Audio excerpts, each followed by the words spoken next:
Hello, Internet!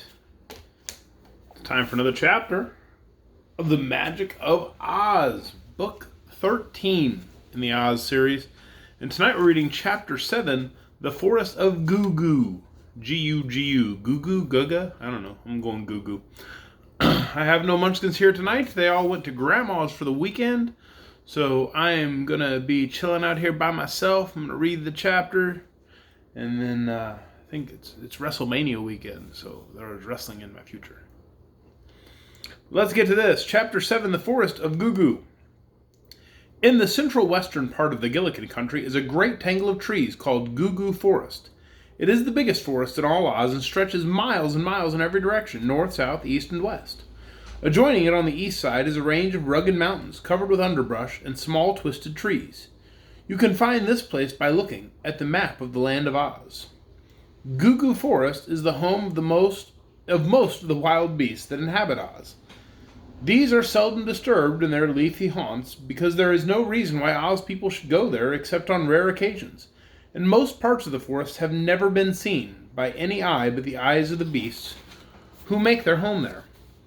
The biggest beasts inhabit the Great Forest, while the smaller ones mostly live in the mountain underbrush at the east.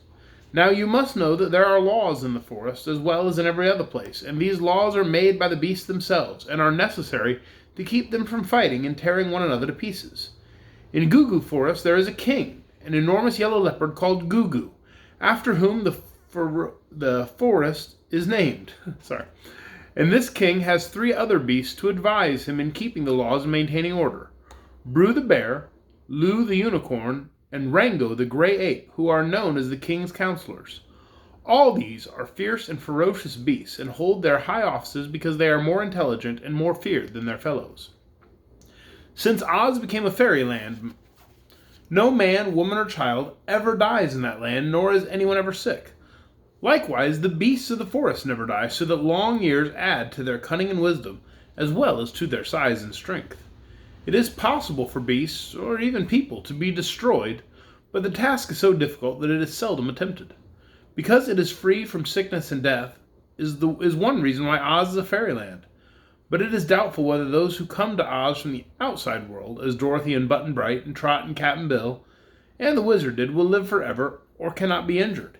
Even Ozma is not sure about this, and so the guests of Ozma from other lands are always carefully protected from any danger, so as to be on the safe side.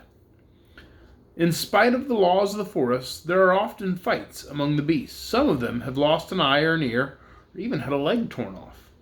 The king and the king's counselors always punish those who start a fight, but so fierce is the nature of some beasts that they will at times fight in spite of laws and punishments. Over this vast, wild forest of Gugu flew 2 eagles.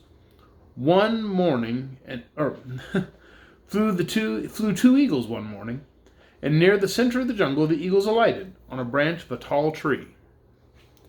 "Here is the place for us to begin our work," said one, who was Ruggedo, the gnome. "How many beasts live here?" asked Kikiaru, the other eagle. "The forest is full of them," said the gnome.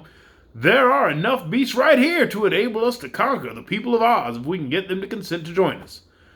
To do that, we must go among them and tell them our plans, so we must now decide on what shapes we had better assume while in the forest." "I suppose we must take the shape of beasts," said Kiki. "Of course, but that requires some thought. All kinds of beasts lives here, and a yellow leopard is king.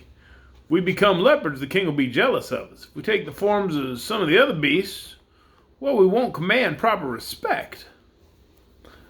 "I wonder if some beasts will attack us," asked Kiki. "I'm a gnome and immortal. Nothing can hurt me," replied Ruggedo. "I was born in the land of Oz, so nothing can hurt me," said Kiki. "But in order to carry out our plans, we must win the favor of all the animals of the forest." "What do we do?" asked Kiki. "Let us mix the shapes of several beasts, so we will not look like any one of them," proposed the wily old gnome. "Let us have the heads of lions and the bodies of monkeys, wings of eagles and the tails of wild donkeys, with knobs of gold on the end of them instead of bunches of hair." "Won't that make a queer combination?" inquired Kiki. "Queerer the better," declared Ruggedo. All right, said Kiki. You stay here and I'll fly away to another tree and transform us both. And then we'll climb down our trees and meet in the forest. No, said the gnome. We mustn't separate. You must transform us while we're together. I won't do that, asserted Kiki firmly. You're trying to get my secret and I won't let you. The eyes of the other eagle flashed angrily. But Ruggedo did not dare insist. If he offended this boy, he might have to remain an eagle always, and he wouldn't like that. Someday he hoped to be able to learn the secret word of magical transformations, but just now he must let Kiki have his own way. All right, he said gruffly, do as you please. So Kiki flew to a tree that was far enough distant so that Ruggedo could not overhear him and said, I want Ruggedo, the gnome, and myself to have the heads of lions, the bodies of monkeys, the wings of eagles, and the tails of wild donkeys with knobs of gold on the ends of them instead of bunches of hair. Where's Quickskull? He pronounced the magic word in the proper manner, and at once his form changed to the one he had described.